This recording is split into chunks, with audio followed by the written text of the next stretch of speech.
Hello and welcome. I'm Olga Hannanen, and this is Academia Experience.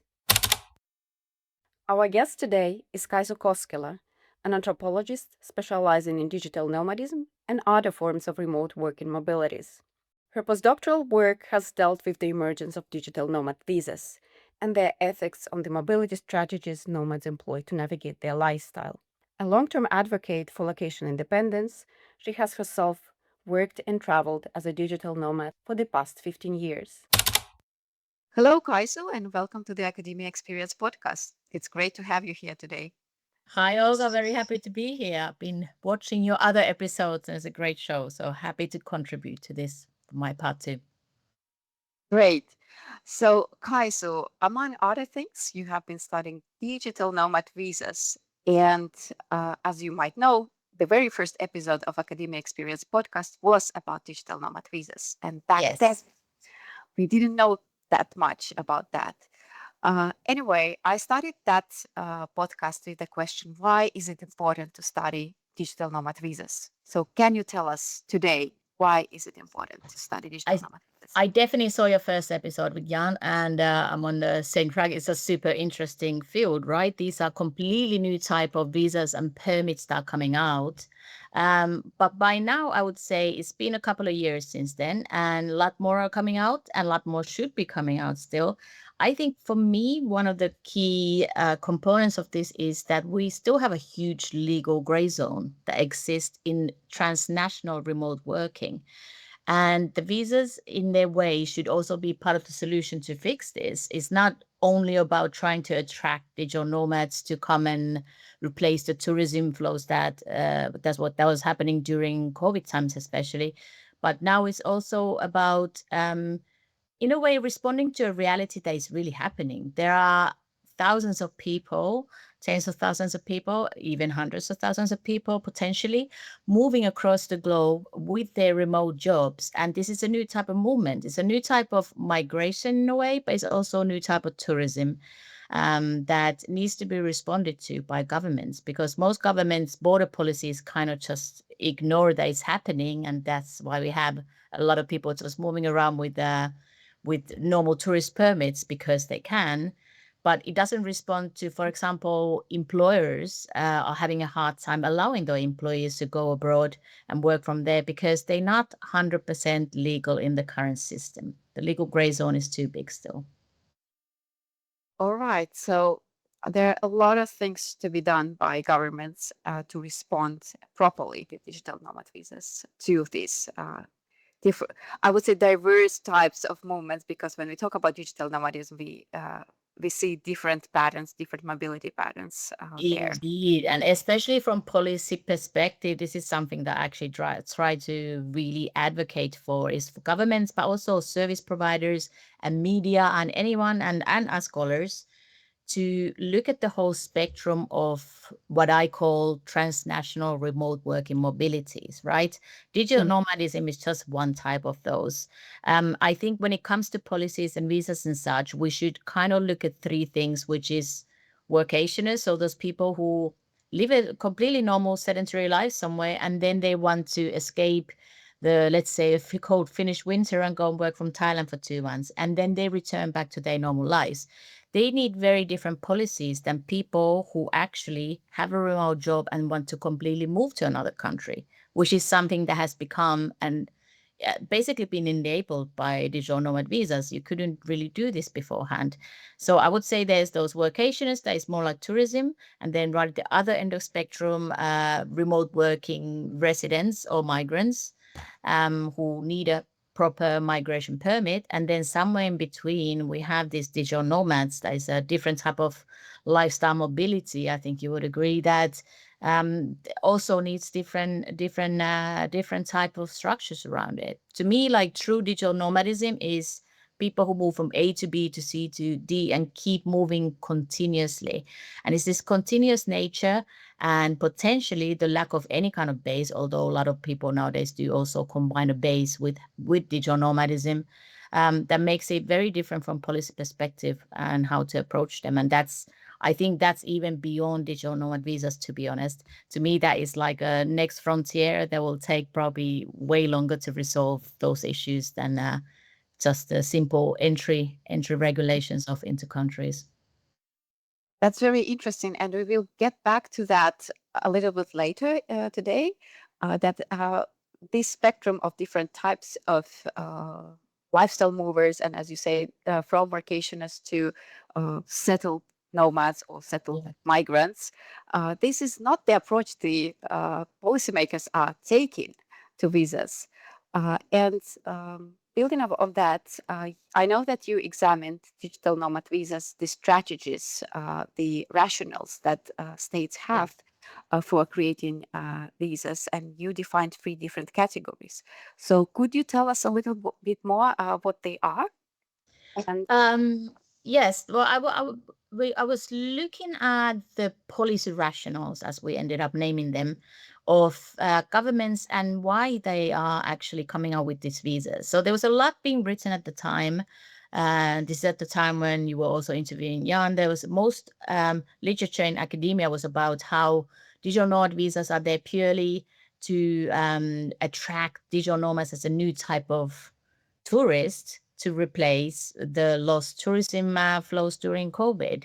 And I was seeing development to a lot more diversified types of visas. So I looked at case studies of different countries, but I basically identified three rationales, which were the tourism rationale, and then right at the other spectrum, end of the spectrum, the migration rationale of these visas, but then also an outlier that we termed wealth accumulation rationale.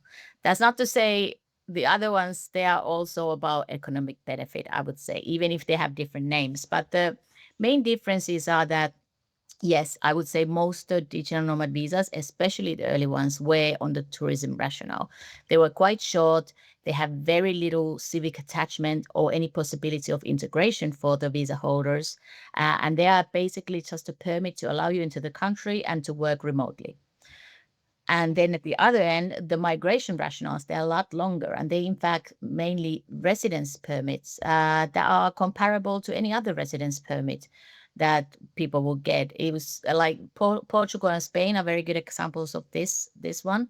They have digital nomad visas that are basically exactly the same as the other residency permits are, but you just apply on the basis of having a remote job rather than having a local job or coming in through family reunification or other reasons that are just typical migration reasons for the remote sorry for the residence permits. There's variation in between too. A lot of countries do have something in between, which I would say something between 2 to 4 years, maybe, something in between. But most of those countries are still actively blocking residency and actively blocking people on the visa to be able to continue living in that country. And for me, these two types are by far the most interesting anyway, because the wealth accumulation is something quite random, like Thailand was our example for this.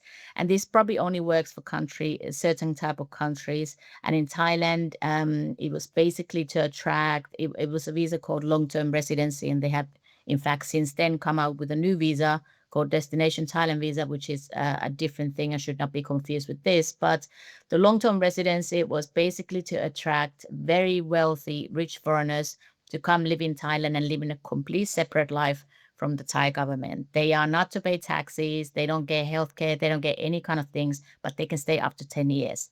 And even after that, apply for another 10 years. So this is a very different type of visa that many countries will probably never benefit from. So it's not going to be a popular model, but it is there, and they are not the only country with it. But these tourism to migration on that scale, you find all the rest of them. And yeah, they are interesting different approaches, because of course these countries have probably thought about how could they possibly benefit from digital nomads, but also they have maybe understood digital nomadism very differently. And I would say neither one of these ends are talking about digital nomads. The tourism and of course those visas would be good for workationers who only come for a little while and do not want any of the local services anyway and then leave. And then the other end is good for people who want to migrate to that country and still remain in their remote work, remote job, or if they have their own company, they have a remote company that they want to keep working for. This is a brilliant way for those people to continue that. None of these, I would say, actually work for digital nomads. And That as I was my said, I think following that would be question. That yes, yeah, that as you uh, in your policy brief recently, you published a policy brief where you make suggestions to governments what should be done. And yeah, there you say that visas, digital nomad visas, have not been very successful. So could you yeah. tell us why they haven't been very successful and what should be done for the governments to actually turn it around? I think I was prompted to write that first of all, that policy brief, because I'm kind of standing in between because I'm also a digital nomad myself for long term, and by also advocate governments for their policies. And there's a lot of frustration from both sides because neither one is getting what they actually wanted.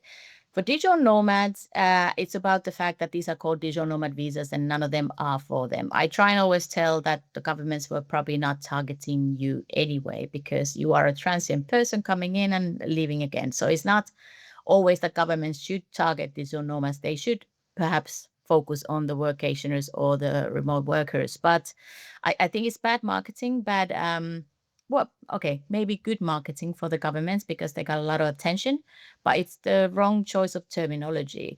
But from actual, as I said, true digital nomad from their side, these visas, even the ones that are meant for 1 year stay or something like the shorter tourism types, they actually have a lot of paperwork. There's a lot of bureaucracy involved. You have to prove things like having no criminal record, and you have to prove this from the last 5 years of your where you have lived. This is things like this become an impossibility for nomads a lot of the time. They don't travel with these kind of papers, which means they would often have to go back to their home countries.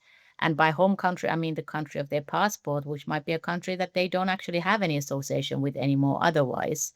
And oftentimes apply from an embassy there.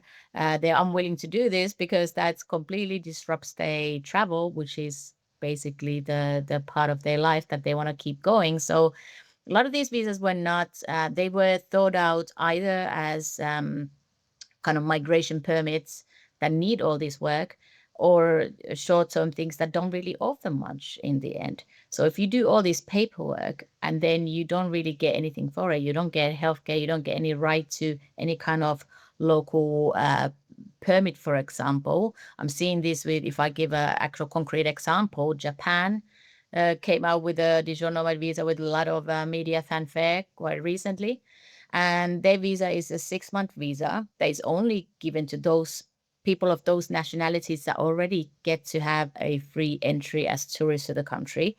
And it's for 6 months. But it blocks any kind of things of like getting a residency permit or getting even a local ID.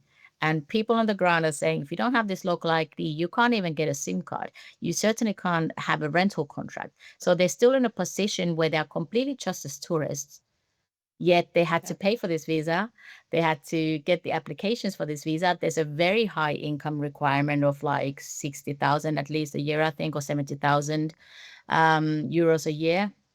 And they do all the paperwork, and yet they actually get nothing because they could have just come into the country as tourists for 3 months, left for one day, and come back for another 3 months and get the same for free. So I don't even personally, I'm trying to guess why governments would do this, and I guess it is about the media attention that you get. They could work in their favor enough to attract people to come and stay longer than a normal tourist does.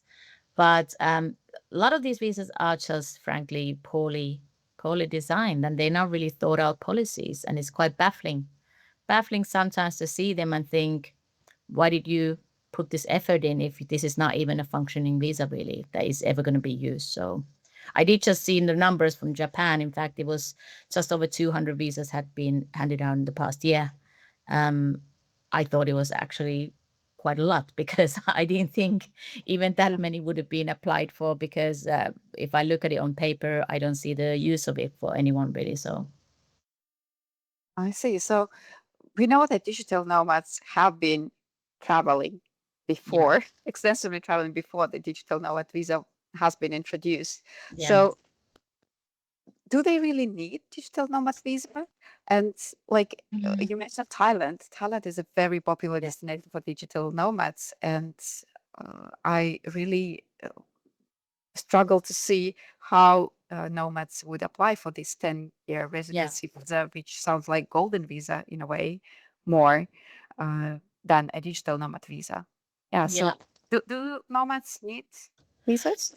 Um, so this will go back to my first answer about why to even study this is the big gray zone. Like we are getting to a point where this is not just a little hobby of some people or a few thousand people who want to travel and work at the same time. This is a reality of today's working world. This is the digitalization has made it so that your work is not tied to location and is by no way illegal to do it, even as a true digital nomadism. You are allowed to, if visas allow you, you're allowed to change countries and go to different places and keep working while you do that. Yet this border control, especially on this, and the lack of these right type of visas, make it so that it's not is still in a gray zone. The gray zone is too big. So for us to move forward and for in a way countries to take the responsibility that they're part of this ecosystem and for in to have these permits would mean that insurance agencies could work completely above board. You'll be much better covered. There wouldn't be any of the precarity of the lifestyle that there currently does exist. As I said, employers could allow their employees to have this perk when they want to. And this would also apply to just going away for a month or two, which is already allowed by a lot of employees, but they are on a quite a shaky ground on this. So they do need them.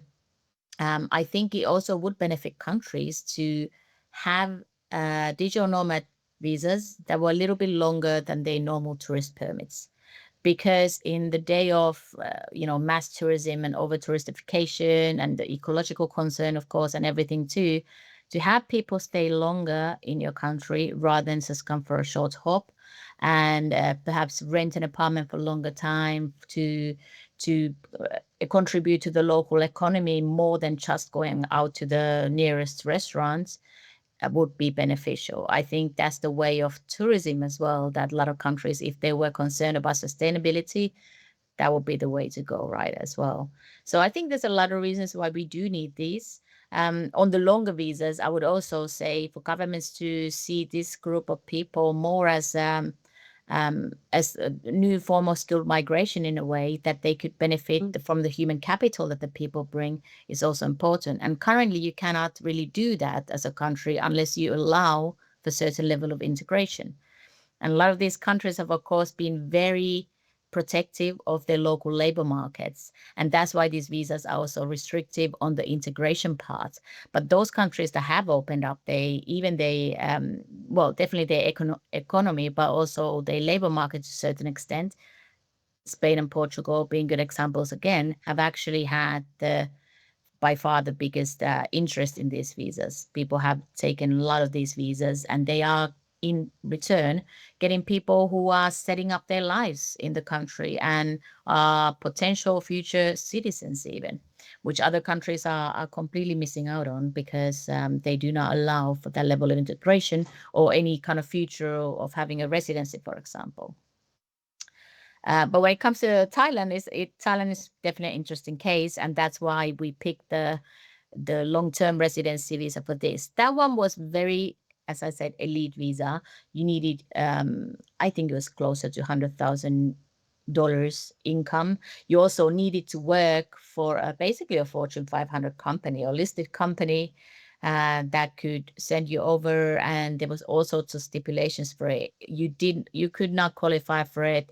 I would say probably 99% of regular digital nomads could not qualify for it. They had a lot of conditions. But Thailand has since brought out this destination Thailand visa, which I would say currently is probably the closest we have to a real true digital nomad visa. It's quite cheap to get. It's a permit that allows you to stay 6 months and then renew for another 6 months and eventually until up to 5 years. You do have to leave the country for a day or two in between sometimes, which is something that nomads do anyway. But this is less often than every couple of months, as is the habit now. And also, it's government sanctioned. Then you come back with the same visa, and it's clear that you left because you have to leave, because otherwise they might be liable of giving you residency permanently. And again, the government doesn't want to do that. But this new visa, they now, for example, for a first time addressing the fact what happens after you stayed in the country for past 6 months, and the 180-day rule, which relates to where you should be taxed, kicks in. So in this new type of visa, you actually should be, if you do spend majority of time in Thailand, you should become a Thai tax resident, for example. So I think this is a huge, really good step. Again, not something that would work for every country, because in Thailand, most of these people will not become part of national healthcare system, for example, anyway, because they do have the means to be paying for a private health insurance, and that would probably be the preferred way to do it anyway. So this kind of visa would probably only work for countries that are really benefiting from these longer term people, in relation to tourism. They're benefiting from them more, and where it's quite cheap to live, and where cost of living for things, especially like healthcare or social security needs or something, is affordable for the people anyway without getting it. But yeah, I that one is actually proving to be hugely popular. I saw some numbers like within the first 6 months there were thousands already handed out. And I think that could be a future for some countries where you still have some kind of check. Because maybe if I add something here that we haven't spoken about, is the element of the visas as a controlling element too. Visas are also, a lot of the time, migration visas especially, governments have them because they want to control who comes in and who goes out. We currently have no idea about most remote work movement and mobility, where they go and when, because they don't show up on any kind of statistics of borders, at the borders, or in visas or permits. So I think this is a part of this could be that. And in the case of Thailand, you can see that the government is starting to crack down. They're cracking down on people doing the typical digital nomad mobility strategies, such as border bounces and border crossings and coming back. These are And they, yeah, and they are actually at the border. They are stopping those people and saying, now you've done this 3 times this year, you're no longer welcome. So this is direct reports from the ground, and they are people. This is starting to happen at certain airports in Thailand, because they do prefer, now that they do have a good product, they prefer that people would take the destination Thailand visa. I know that the primary reason is probably economic, to benefit from richer foreigners bringing in a lot of disposable income. But part of it is also this regulation and being on top of a mobility movement that I said happens anyway. I think it's better for countries to know. As researchers, I think we would all welcome that if every country had a good digital nomad visa and all these digital nomads these only things. moved along with these visas. We would love it to be able to then have the numbers and see the mobilities and where they go and stuff. But yeah, yet another reason to advocate for the for good visa policies for all these countries. Yeah, that's very interesting insights about Thailand. And it's surprising that it took quite a while for Thailand to come to that, because it was at the forefront of digital nomadism For sure. And decades ago already. So yeah, they've had that's at least 3 different visas since then. None of them have been called a digital nomad visa, but they've clearly been directed at that audience. I think that's quite typical of countries with these visas, which I find very surprising. They are basically trying out things. They're like, if I put this out, will people come? And this was told, like, this was again the Japanese one, also the Korean one. I heard this directly from some people involved in making these visas or advocating for them, that the idea was just to test it out. Let's see what happens, which is a baffling new way of approaching your international borders and movement across them. But this is something that is happening, and it also does show that it is about the marketing of it too, and having the name of it, and like, you know, just doing it for the media, if nothing else sometimes. So yeah, it's a new element to border control in general, where it is approached as a complete different thing than just a controlling element. And speaking of marketing, you mentioned that Mhm. some of the visas are launched just for tell the audience that okay, you are now welcome. And I think you already mentioned in one of your presentations that some of the countries they have or they say that we have digital nomad visa while the policy is not in place. So Yeah. why is that? Can you comment on that? I think there's different reasons. Some of them are just because of the strategy of just giving a tip to the media and having it as that. But those, I think those days are gone a little bit more, because that worked. Let's say in the Caribbean countries, this happened quite a bit during Corona time. Still, I think it was a good strategy in a way. Even Croatia at one point said they just want to be known as a digital nomad welcoming nation. They don't care who takes the visa. That has changed since then. They've just updated their visa as well to be a longer one, and they are actively making it better, clearly. But I think for a lot of countries nowadays, there is part of the government that is very invested in this. A lot of the time, it could be the tourism authorities who say, we need to have this. And they start doing this visa, permit, whatever. These are not actually the people who normally do migration or border permits, and it gets lost somewhere. So Cap Verde is a case where I happen to know, again, from people on the ground, that the visa is not actually a real visa. It's online on the tourism authority's website. You apply for it, and then you went to wait for a letter, and then you take this letter to the border officials at the airport. And apparently, the first people who got the letter and they went to the border officials had never heard of this. So clearly it's getting lost somewhere down the line, where some of the legalities of making a real visa. Also, they don't take it so seriously. Maybe they just say, if the purpose of it is just to attract people to come in, they don't really think it through all the way to the end. So even the little bit more thought out real visas that do exist, most of them don't in the beginning when they come out. They don't tell you if you have to pay tax or not. It's like they wait to see. And then you hear reports year later, maybe, that they're like, oh, by the way, now they're after me. Now they want me to stop paying taxes. Whereas it's not anywhere clear in the visa when you apply for it. They just kind of try for size and see how people use them. So I think we're living interesting times still. I just mentioned Croatia, who's one of the countries who did just update their visa, is now longer visa. They clearly must have seen that it was being beneficial for them, and they could allow these people to stay longer and it be even more beneficial.